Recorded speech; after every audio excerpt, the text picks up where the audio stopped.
So I sat down with Meagan to eat the shepherd's pie we made with the beef that she raises and talk about how she fits into the landscape of small-scale farmers in Canada. A ton of these producers often can't afford to eat the food that they produce. That's true. Because you just don't make money. It's absolutely true, actually. When the girls and I were at the market the other day, we were joking about how we're gonna barter for each other's meat. Because we have a rabbit producer and we've got pork and we've got beef and whatnot. And yeah, we can't afford to buy our own products. It takes one of the biggest challenges in farming in general is making money. Farming. A lot of people work more than one job. For sure. So they can keep farming. It's crazy. Yeah. It's crazy. You have to be doing it because you love it. Yeah. First of all, farming is dying in Canada. But Quebec is the most restrictive. Because of the way they restrict what you're allowed to do in Quebec, people are literally just leaving farming and selling their farms because they can't afford it. But we're only allowed to produce 100 meat chickens, and we're only allowed to keep 100 layers, and we're only allowed 25 turkeys, and nowhere in Canada are I didn't know that. You're not allowed. If you want to produce meat chickens, you have to have a quota. And in Quebec, if you don't have a quota, well then it's that or 100 chickens, which is basically what it takes to feed one family. One thing I just learned is that Canada imports meat chicken from the US.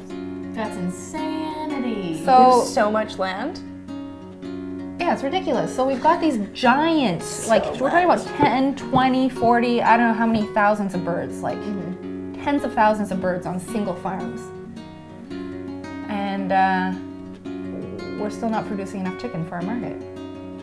And then meanwhile, you've got all these small-scale farms that are trying to do all these amazing things for the environment, for the population. We're raising, animals that aren't fed antibiotics and hormones. We're feeding animals that spend time outside. We're feeding animals that in spending time outside, their waste is returned to the soil. There's a million benefits.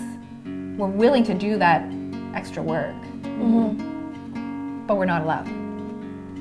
So it's nice to meet people who appreciate what farmers do, I really think people need to be given the opportunity to talk to farmers, and that's actually central to what our co-op is about.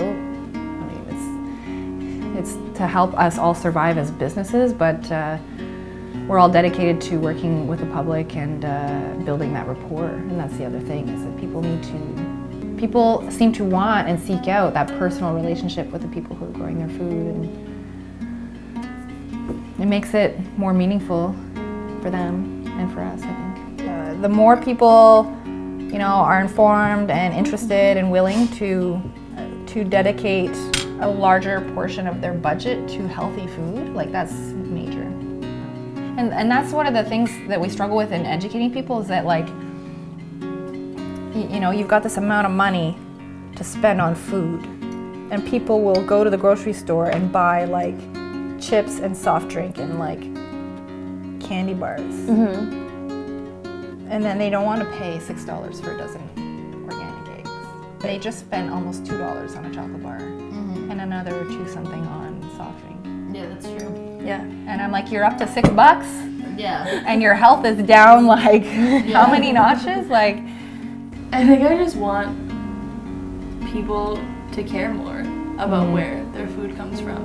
People want to hear about the good stuff more. I don't think that we're going to scare people straight. I don't really think that works. And I think I really like the idea of pulling back the curtain in a positive way and sort of providing an origin story. I think it's easier to care about meat that's raised well when you have the opportunity to sit down with the farmer that raised it and put all the time and energy and love into it. And I don't think the average person gets to do that, so maybe they can watch this instead. People need to trust you and feel a connection and, know that they matter to you, and that's what I hope that we convey to our customers, is that they make all of the difference. We literally couldn't survive without them. They literally, every single time someone buys a product from a small-scale producer, they're literally making their business possible.